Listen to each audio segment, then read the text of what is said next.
hasn't played all that well, but expectations are high. It feels like going into this season, Jared Stibbs got some excitement, you're running back, obviously. Expectations are going to be kind of high. How do you expect this team to perform, and what will be different? I believe that we will perform up to expectations.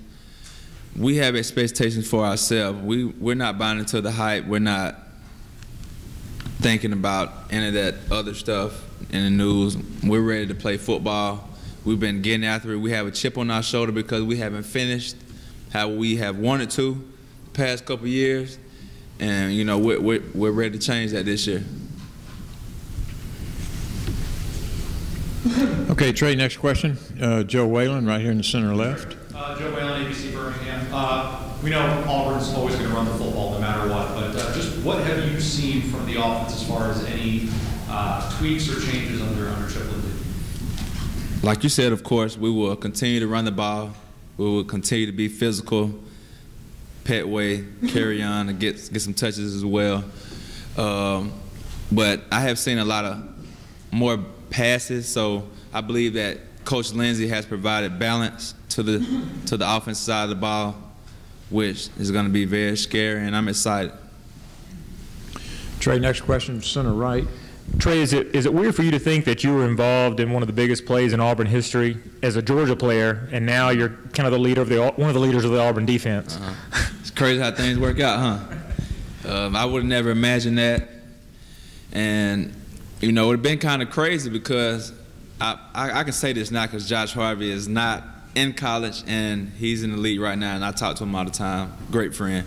If Josh Harvey wasn't right there, I probably would have had the best game of my life. I think I had like 14 tackles. Would have had a game-winning interception where Josh had to come from the other side of the field to try to catch the ball when it was just going to land perfectly in my hand. But, you know, things happen. Life happens. You got to move on. That was a experience that I had to learn from, I guess. But, you know, I'm over it, and, you know, it's kind of crazy that I'm at Auburn now. But, you know, God working mysterious ways, and I really wouldn't want to have it any other way. Trey, next question here from the left front. Trey, in your words, describe what Auburn's defense will be this year. You said one word? It should be more than one word. Okay. Our defense will be aggressive, we will be physical, we will be fast, and we will be hungry. You know, we did some great things last year, but that was last year. We can't worry about things that happened in the past. We're focused on the future. We want to get better in different areas. We want to create more turnovers, and Coach Steele has emphasized that over the spring, and he will emphasize that in camp. We need to score on defense. We need to provide points. We need to provide more turnovers. So that's another area we can work on. People want to keep saying, you know, y'all top 10 defense, y'all did such a great job. It's a lot more things we can improve on to be even better than that. Okay, Trey, now we're going back to the right under the lights. You probably can't see them. Yeah. Trey, Texas A&M and Auburn, it's kind of an interesting trend in that series. The road team has won every single game. Why do you think that trend exists, and do you think it continues this year? That trend exists because the home team definitely has the advantage. You know, just playing at your stadium is always going to create some kind of havoc. It's going to create confusion. So I believe that's what it is, and that's what I think. Trey, Steve Schneider right here in the center right. Steve Schneider, WAFB Baton Rouge. I think most people in this room would consider Auburn and Georgia to be rivals. And we've heard all week schools claiming all these different rivalries. What's your opinion about rivalries? And is there just one, or can you have 5? Is there a limit? Just talk about that in the position you're in. Yes, sir. I believe you can have more than one rival, but speaking for Auburn University, our rival is, of course, Alabama. We're in the same state, so how can that not be our rival? And they continue to win games after games, championships after championships, SEC championships, and we want the same destination. We want the same thing. So, you know, that's our rival. That's our biggest rival. Okay, moving to the next question on our back left. Trey, Coach Malzahn was kind of introduced to the nation as that guy who's fist pumping all the time and really excited on the sidelines in 2013. I know you haven't been there since 2013, but what sort of changes have you seen from Gus Malzahn as a coach, and have you seen anything different from him this spring and going into the summer? Yes, sir. I've definitely seen a difference between Coach Malzahn. He seems more laid back. He seems more calm, cool, and collective. He's not just focused on the offense. I see him walking around watching us on defense all the time now. I see him more interactive special teams. I see differences in him, and it's great to have Coach Malzahn as a head coach. As a player, does that get you that much more excited about the season, seeing those changes? Yeah, it definitely does, because it almost was like he was the offense, just for the offense, but because I'm on defense and he's always rooting for the offense because he's calling the plays and stuff, but now he's like neutral now, so I'm like, okay, I like that now, Coach. Okay, next question over here to the left. Hey, Drake, Chase Horn, WHT Huntsville. You lose a big member of that secondary with Rudy Ford headed to the NFL. Just with him, how big of a blow is that, losing him, and you kind of feel more of a responsibility to step up now that you are the more senior guy, and who do you see kind of stepping up and filling the role that he left behind? It was definitely a loss. Rudy is one of those guys that you have to take ownership. You have to figure out where he is at all times, because he is a fast, instinctive player. But we have guys that can, fill in for him, and Coach Steele does a great job of coaching the young guys up and coaching us up. So, we'll be in great shape. Next question from the far right back. Trey, Paul Stockman, Columbus, Georgia, WTVM. Just wanted to ask you about a couple of young guys in the defensive backfield, Stephen Roberts and John Brassard. Just what are their chances of, and what improvements have you seen from them this offseason, and possibly, being starting corners, or perhaps, at least giving you a little bit more help in the defensive backfield this year? Yeah, well, Stephen Roberts, he started safety with me last year, so he'll be a senior this year with me, which would be great for having a vet beside me. He knows what I'm doing. I know what he's doing. So it'll be no problem with Steve being beside me. The younger corners, we have Trayvon Leonard, who has been a heck of a ball player. Myers has contributed a lot in these few practices that we've been having, and I've seen him improve drastically already. So I'm definitely pleased with the young guys, and there'll be something to look forward to. Next question from the front left. Justin McMillan with WSFA. We'll keep the theme going with the young guys. What about Daniel Thomas? He had a breakout game against Alabama last year in the Iron Bowl. What can you kind of see from him and his progression, or where he can fit in on this defense? Yeah, I keep forgetting to talk about Daniel Thomas, because I consider him almost like a vet now. Once you play your first year, you're a veteran then, because you experience a lot of things. Daniel Thomas brings a lot of juice to the secondary. He's one of those guys that's always 100 miles per hour each and every play, each and every day, and in practice. So I'm excited about Daniel, and he'll be one of the bright spots in the secondary for the years to come. Okay, back over here to the center right. Hey, Trey, Jacques Douce, WAFB TV in Baton Rouge. Last year's LSU game was a pretty crazy finish, huh?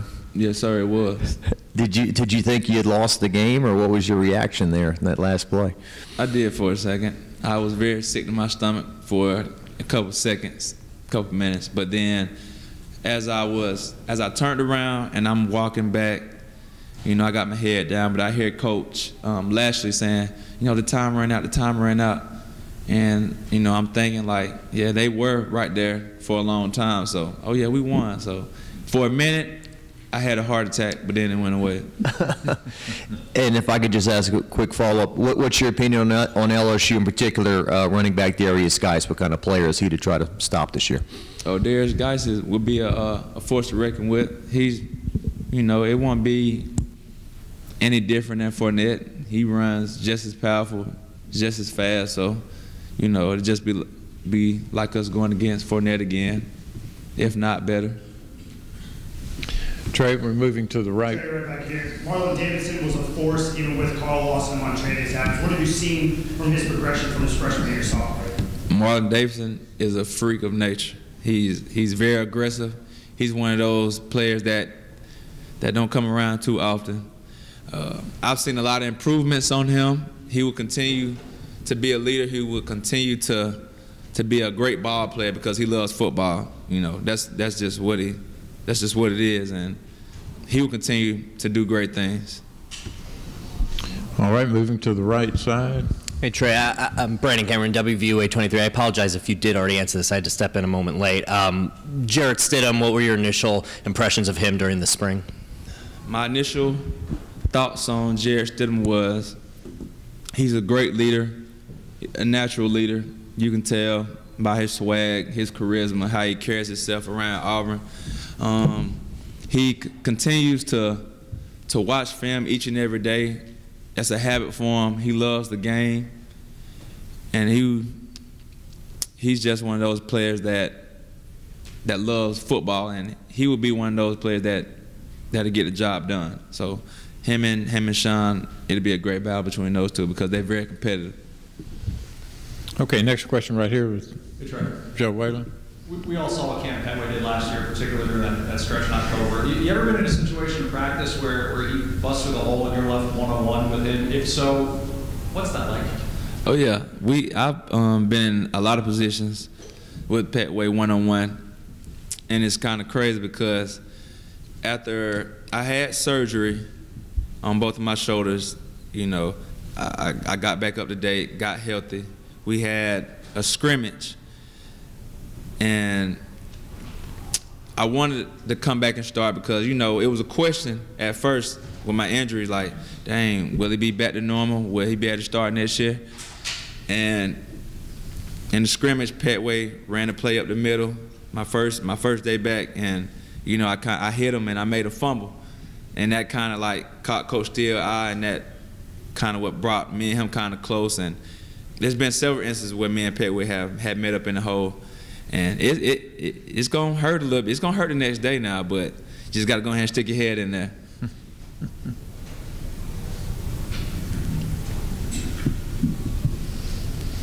Trey, over here to the left rear. Trey, obviously defense, you guys are kind of on your own side of the turf when it comes to the football team, but what does it do for your guys' confidence when you did see Jarrett out there in the spring? How does that kind of affect your guys' ability as a defense? It brings a lot of confidence to us. It definitely shows us that we have a lot of good quality depth at the quarterback position, which we haven't had at all since Nick Marshall, and then before that was Cam Newton. We finally have quality depth, and that's probably the best thing that could have happened to us.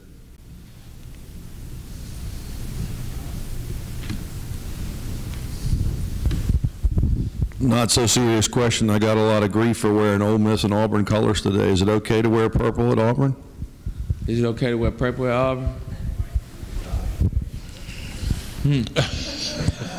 I mean, we're at SEC Media Day right now, so I figured I'll just, you know, wear something different, have a little swag to myself and to my attire. So that's the only reason why I have that on right now. Once I get back to Auburn, I probably won't have this on because people will laugh at me. My friends will start saying jokes and stuff. So.